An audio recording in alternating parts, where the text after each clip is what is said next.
जी बिल्कुल आपने दिनेश जी। सही कहा। और वैसे कांग्रेस ने इंडिया गठबंधन के मेंबर्स को भी इस यात्रा में इनवाइट कर लिया है, तो ये मैं पहले से कहता आ रहा था कि ये खुशी की बात है कि सिर्फ ये कांग्रेस की यात्रा ना होके एक किस्म से इंडिया गठबंधन की यात्रा होगी, तो ये और संगठित रूप से सामने आएगा। हेमंत जी, बहुत बहुत धन्यवाद, आप जुड़े बीच में। आप बीच में अगर फिर मौका मिले तो जुड़ जाइएगा। आप यात्रा कर रहे हैं कहीं पर, तो मुझे मालूम है। तो आपको भी बहुत बहुत मकर संक्रांति की, उत्तरायण की शुभकामनाएं। मैं सुजाता जी आप के पास आता हूँ। सर को नमस्कार, मेरा सुजाता जी को नमस्कार। जी जी नमस्कार, आपको भी सुजात बहुत बहुत बधाई मकर संक्रांति की, आप सभी को और सारे देशवासियों को, और जितने लोग आज देख रहे हैं इस कार्यक्रम को, उन सभी को बहुत बहुत बधाई। जी जी। और आज भारत जोड़ो यात्रा प्रारंभ हो रही है, तो बड़ा ऑस्पिशियस डे भी है। हम उम्मीद करेंगे कि इसको मोमेंटम मिले और लोग साथ में जुड़े। और नॉर्थ ईस्ट के बारे में सुशांत तो काफी बात करके गए, एक्चुअली देखा जाए तो काफी महत्वपूर्ण बातें कही हैं, असम के बारे में भी और बाकी स्टेट्स के बारे में। आप तो नागालैंड में रही भी है, एक्चुअली आपने तो काफी काम जी किया नागालैंड में। मुझे याद है, और मेरी आपसे तभी शायद पहली बार आप हमारे चैनल पे तभी आई थी जब आप नागालैंड में थी, एक्चुअली। तो जी क्या हालात में क्या फर्क आया तब से? मिजोरम के अंदर हमने देखा काफी मिजरेबल सी परफॉर्मेंस हुई कांग्रेस की, 40 सीटों में एक ही सीट मिल पाई। बल्कि बीजेपी एक वहां पे हेट्रेड का शिकार थी, फिर भी 2 सीटें ले जाती है बहुत कम वोट लेके, और आपके वोट बहुत ज्यादा थे तो भी एक सीट मिलती है। बड़ा एक कंट्रास्ट है एक चीज। कैसे नॉर्थ ईस्ट को सबसे पहले टैकल करेंगे? पहले तो यही सवाल ले लेते हैं। सीटें काफी हैं और एक एक सीट आज की डेट में इंपॉर्टेंट है। तो इस यात्रा को और फिर नॉर्थ ईस्ट के कॉन्टेक्स्ट को आज हम लेंगे, क्योंकि अभी यात्रा के काफी दिन जो है नॉर्थ ईस्ट के अंदर है, तो हम नॉर्मली नॉर्थ ईस्ट पे कॉन्सेंट्रेट करते नहीं है इतना ज्यादा। तो आज उस कॉन्टेक्स्ट में लेंगे और साथ में इस पूरे परिदृश्य को, राहुल की यात्रा को। सुजाता जी। आपने एक बड़ी महत्वपूर्ण बात कही अभी, कि हम नॉर्थ ईस्ट को इतना ज्यादा फोकस में नहीं रखते, लेकिन नॉर्थ ईस्ट आज फोकस में है। और नॉर्थ ईस्ट आज इसलिए फोकस में है क्योंकि आपने देखा है कि मणिपुर पर प्रधानमंत्री जी ने बिल्कुल नहीं बोला। हिमंता बिस्वा शर्मा जो नफरती भाषण देते हैं, जो नफरती बातें कहते हैं, आज उसका जो एक टेंजेंशियल इफेक्ट आया है वो आया है कि राहुल गांधी जी की यात्रा मणिपुर से शुरू होनी है, और कितनी बाधाएं उसमें डाली गई है भारतीय जनता पार्टी के द्वारा, ये चीज लोग देख रहे हैं। लोग ये भी देख रहे हैं कि राहुल गांधी जी मणिपुर जाते हैं और दोनों समुदाय जिनके बीच में ये इस तरह की नफरत जो पनप गई है उनसे मिलते हैं।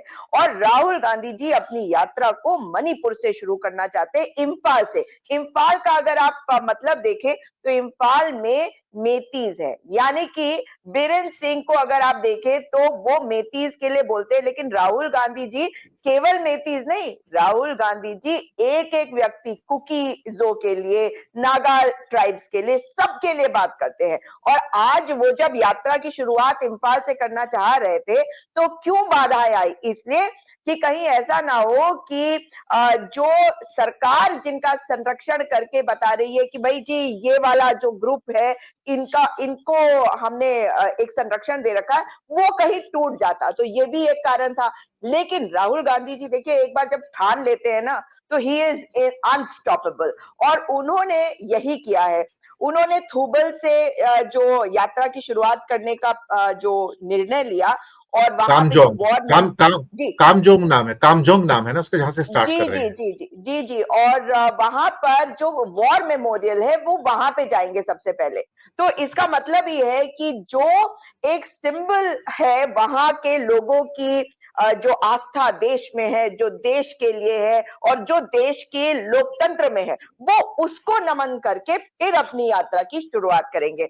और आपको याद होगा कि भारत जोड़ो यात्रा की जब शुरुआत हुई थी तो कैसे पहले 4 दिन 4 कंट्रोवर्सीज खड़ी करी गई थी। और उस दिन आपको याद होगा, मैं उनका नाम नहीं लेना चाहती, इनकी जो मंत्री हैं जो सिर्फ राहुल गांधी जी और उनके परिवार को अटैक करने में विश्वास करती हैं, क्योंकि ये नेगेटिव तरीका ही है भारतीय जनता पार्टी का। तब भी इन्होंने कहा कि विवेकानंद जी को उन्होंने नमन नहीं किया, जबकि ये भी झूठ था, क्योंकि वो विवेकानंद का जो वहां पे मेमोरियल है, जो स्टैचू है, वहां पर दिखे उसकी तमाम वीडियोस थी।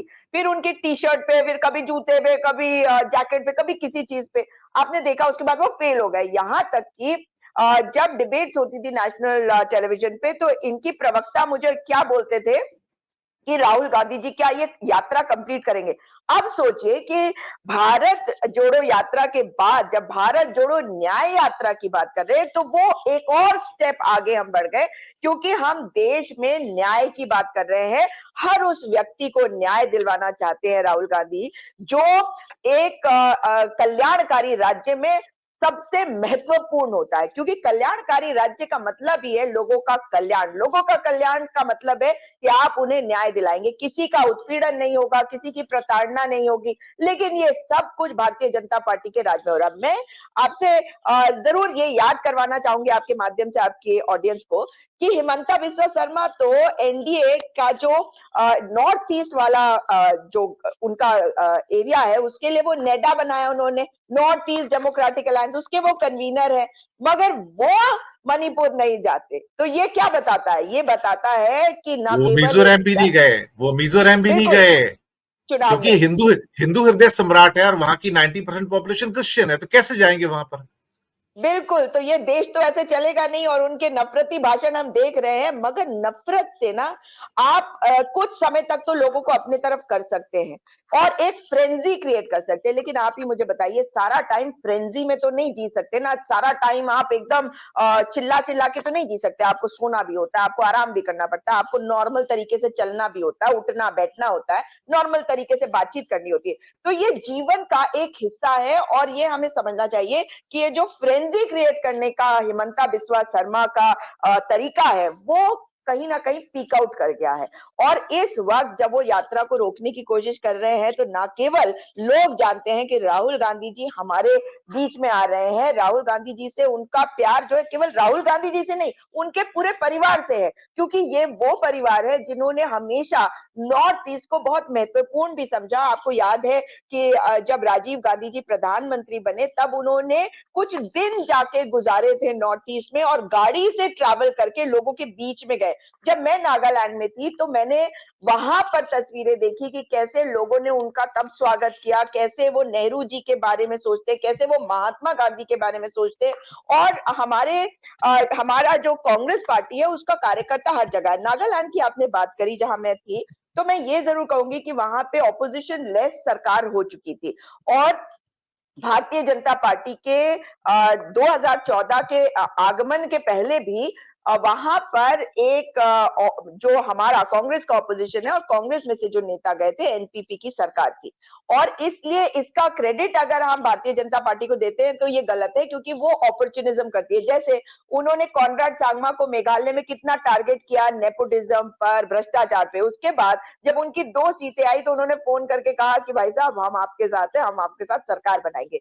तो ये उनकी असलियत है। उसी प्रकार से अगर आप देखेंगे नागालैंड में इन्होंने पैर पसारने की कोशिश करी, मगर एक स्टेज पे आकर वहां पे एनपीपी इस बात को समझ गई। लेकिन इस बार एक ऑपोजिशन लेस सरकार के रहते हुए जब चुनाव हुए तो कांग्रेस का कार्यकर्ता बाहर आया, जनता नागालैंड की बाहर आई और उन्होंने लड़ाई भी लड़ी। और ये सारे कंप्लेंट्स जो है ये ईसी के पास गए भी, वहां पे खून खराबा हुआ। क्यों? क्योंकि वहां पे सत्ता का दुरुपयोग करके कांग्रेसी वोटरों को, कांग्रेसी कार्यकर्ताओं के साथ हिंसा करी गई, उन्हें वोट नहीं देने दिया गया। लेकिन जीत जीती होती है।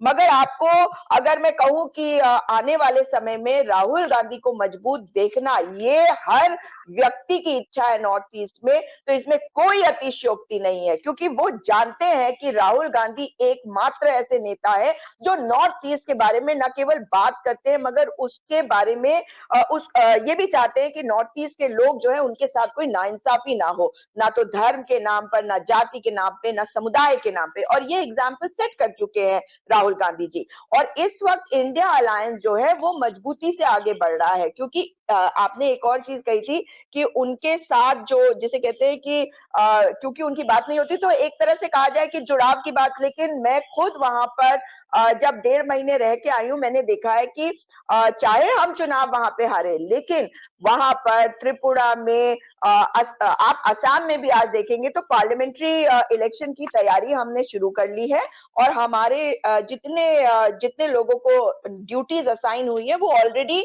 इन राज्यों में पहुंच चुके हैं। जैसे मैं खुद तेलंगाना में 2 बार होके आ गई हूँ और जल्द वहां जाऊंगी और फिर चुनाव तक वहां पे रह के कार्य करूंगी। तो वहां के जो लोग कार्य कर रहे हैं उनके साथ मिलकर एक आपको सामंजस्य भी बनाना पड़ता है, तो वो सारी चीजें हम लोग करेंगे।